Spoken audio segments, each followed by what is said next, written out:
কেমন আছো সবাই? আশা করি ভালো আছো। তো আজ দুপুরে বেরিয়ে পড়লাম একটু কেনাকাটা করতে চৈত্র মাসের। তো গেছিলাম বাজার কলকাতায় কেনাকাটা করতে, কেন ওখানে কালেকশন খুব ভালো, সব কিছুই ভালো। তো কেনাকাটা তো করতেই হবে। তো চলে গেলাম ছোট বেবিদের জন্য, বড় মশাইয়ের জন্য, শাশুড়ি মার জন্য, আমার তো আছেই। তো এদের জন্য সবার নেব, তারপরে আমার জন্য কিনবো।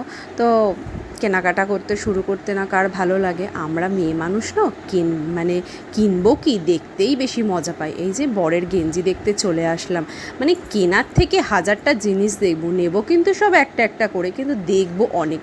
মানে মেয়েদের হচ্ছে এটা ধর্ম, নানান জিনিস দেখতে খুব ভালো লাগে। তো বড় মশার হয়ে গেল, ছেলেদেরও আস্তে আস্তে কেনা হলো, দুই ছেলের, আমার আর শাশুড়িমার জন্য লাস্টে বাকি রয়েছে, সেটা নিয়ে নেব। তো এবার চলে যাচ্ছি, কেনাকাটা হয়ে যাওয়ার মানে কমপ্লিটের মতন, আর কিছুটা দেখছি, দেখে এবার কিন্তু চলে যাব বিলের দিকে। আস্তে আস্তে বিলের দিকে যাচ্ছি, তার মাঝখানে আরেকটু দেখে নিলাম কী কী আছে, দেখবো, দেখতে যা মজা লাগে না, ভীষণ ভীষণ ভালো লাগে। তোমরা কে কে কেনাকাটা করেছো, কেমন করেছো অবশ্যই বলো। আমার সব কিছুই তোমাদের সাথে শেয়ার করতে খুব ভালো লাগে। তোমরা বৈশাখ মাসটাও ভালো কাটিও, শুভ পয়লা বৈশাখ অ্যাডভান্স জানাচ্ছি। আবার তো অবশ্যই বলবো।